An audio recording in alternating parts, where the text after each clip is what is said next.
নমস্কার, আমার চ্যানেলে সবাইকে স্বাগত। তো আজকে বানাবো মোরলা মাছের বাটি চচ্চড়ি। তো এটা যে কোনো চুনো মাছ দিয়েই করা যেতে পারে। তো এখানে মাছগুলোকে ভালো করে কেটে ধুয়ে পরিষ্কার করে নিয়েছি। তো এবার নুন হলুদটা মাখিয়ে নেব। আর এদিকে আমি এই যে আলু কেটে নিয়েছি ছোট ছোট করে। এদিকে পেঁয়াজ কেটে নিয়েছি। আর এখানে আদা জিরেটা লঙ্কাটা বেটে নিয়েছি। এবার মাছটাকে সব কিছুর সঙ্গে ম্যারিনেট করে নেব।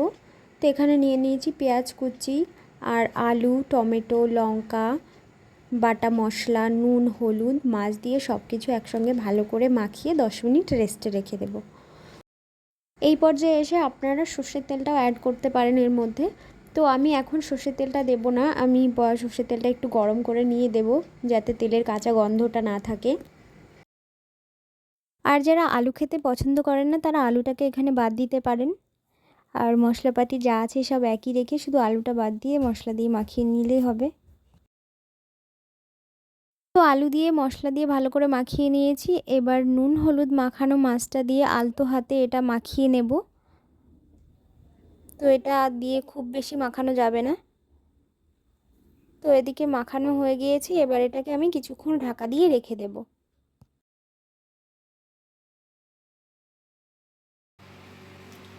এবার তেলের মধ্যে শুকনো লঙ্কা আর কালো জিরে ফোড়ন দিয়ে তাতে ম্যারিনেট করা মাছটা দিয়ে দেব।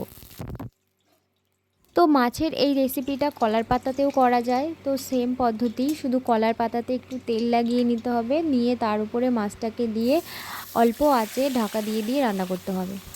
তো এই যে আমি মাছটা দিয়ে দিয়েছি, এবার হালকা করে একটু নাড়াচাড়া করে কিছুক্ষণ ঢাকা দিয়ে রেখে দেব।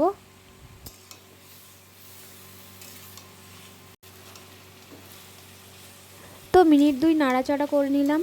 তো এবার একটু জল দিয়ে দেব, জল দিয়ে ঢাকা দিয়ে 10 মিনিট মতো লো ফ্লেমে রেখে দেব।